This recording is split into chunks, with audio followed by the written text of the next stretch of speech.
beauty of a morning it is. Welcome to my channel, Curly's on the Move, and I'm Curly. And this morning I woke up in a special place, Chemainus, British Columbia, on Vancouver Island, the little town that did. And what did it do? Well, a couple things. It transformed itself from a logging town into a tourist attraction, and it's also my hometown. I'm going to take you along for a little exploration and share a little bit of my childhood.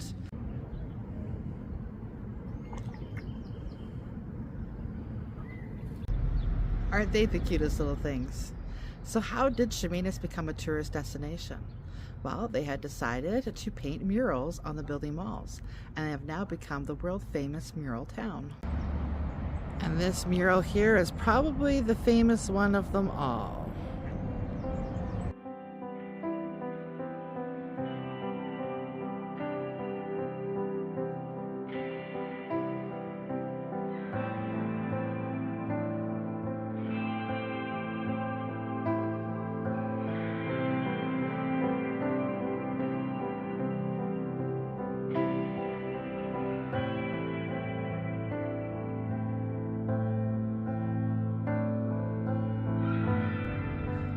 This was back in the days when the lakes actually used to freeze up on the island. I used to save up all my pennies and come here and try to toss them right there into that basket.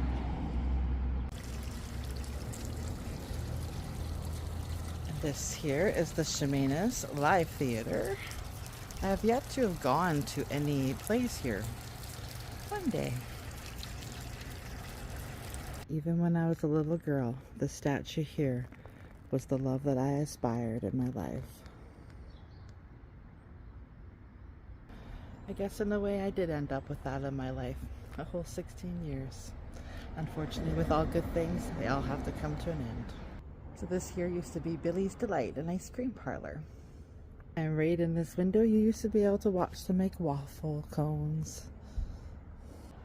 I used to love it because it had 32 flavors of ice cream.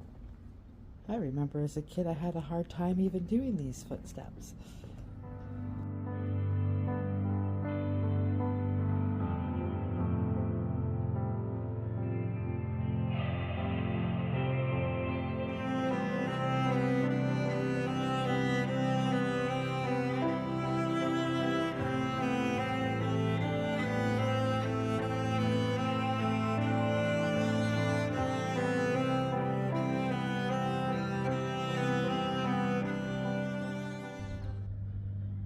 I used to have a picture of this train in my living room. It was called the Climax, and I had just recently discovered that it was a Vancouver Island train.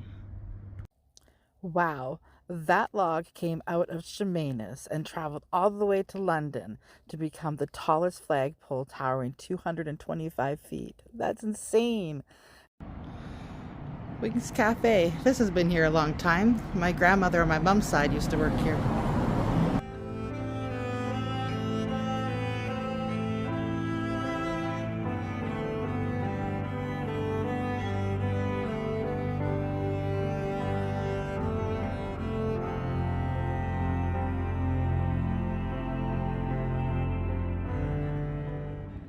A painting of the first sawmill in Chemainus at Waterwheel Park.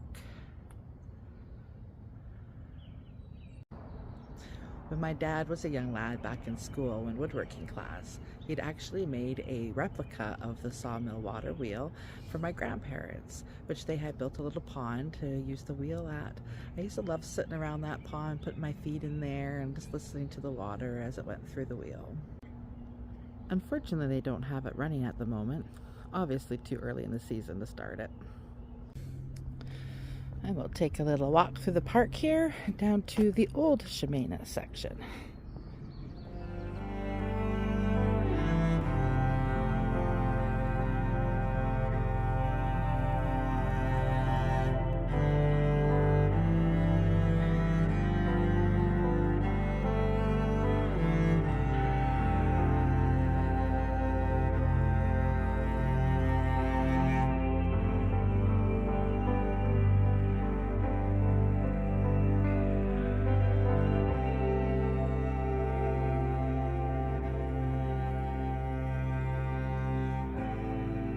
We have a ferry here that goes to 1 or 2 islands. I can't remember, nor do I even remember their names this moment. But I've never been over, so that's got to be a venture we do another time. This here was the school I attended, at least for the first year in kindergarten, before we moved up to Nanaimo. I guess you can say this is where my imagination and creativity blossomed. I only did 1 year in the school, but I do have a couple fond memories.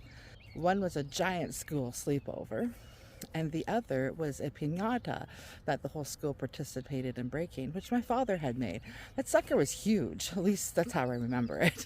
I swear it was the size of me, if not bigger. This house here is where I spent the first 5 years of my life. So my childhood home used to be about a block up the road this way. My grandparents on my mom's side lived on this corner here in their house, which has been sold and developed into many houses now. And across that way used to be an empty field, and my mom used to keep her horse down there. And wow, how things have changed over time. Still deciding whether it's a good thing or not. This mural here, this is the one that touches my heart. That gentleman in the mural, his name is Charlie Abbott, who I always knew as Mr. Abbott. He was a hermit, and one day he walked into this forest and he transformed it into a park. And this is where he lived out the remainder of his life. Mr. Abbott just lived a little ways down these tracks from my grandparents' place.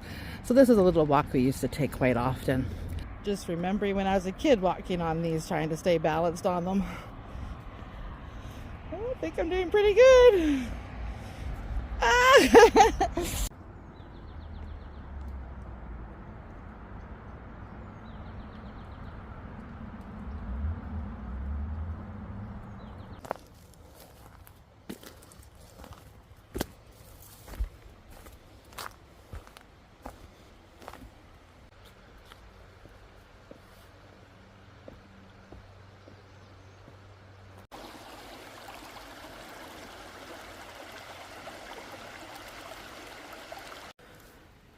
What do we got going on here? A tree growing inside a tree.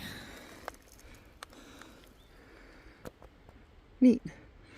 Can't see so far up there though.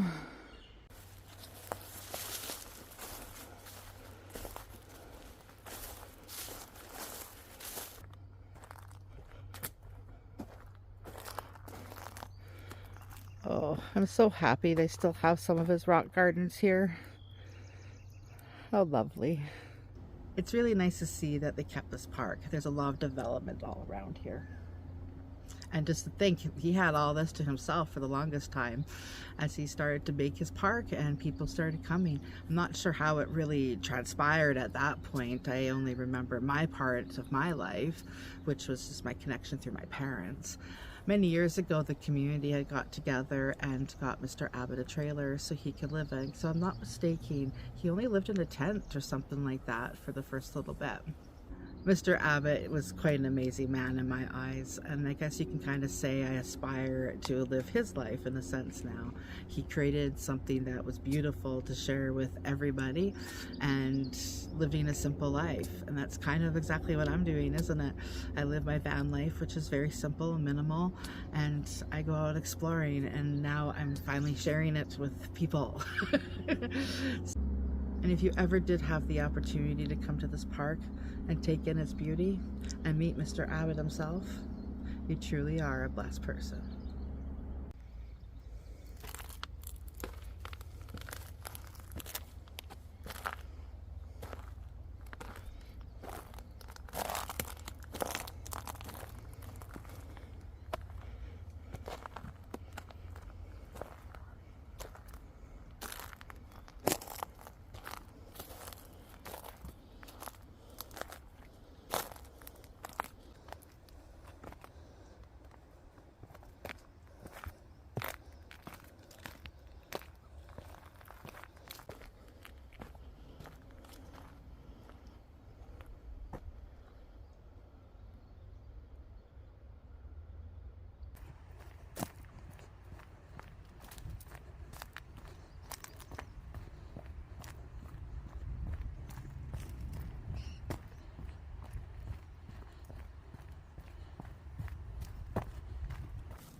just had another school memory. We came here on a field trip, and I remember we had brought all our paper bag lunches, and we put them on a picnic table, and Mr. Abbott watched over them to make sure the squirrels didn't get to them while we enjoyed the park. So this blue building here used to be a little corner store that we go to, and I get nerds, and I think they were called Fun Dips. And mini golf used to be right here.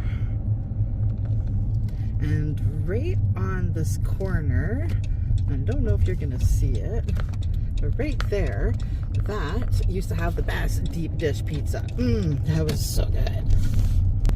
And this was the street that my grandparents lived on. And this was their house right there.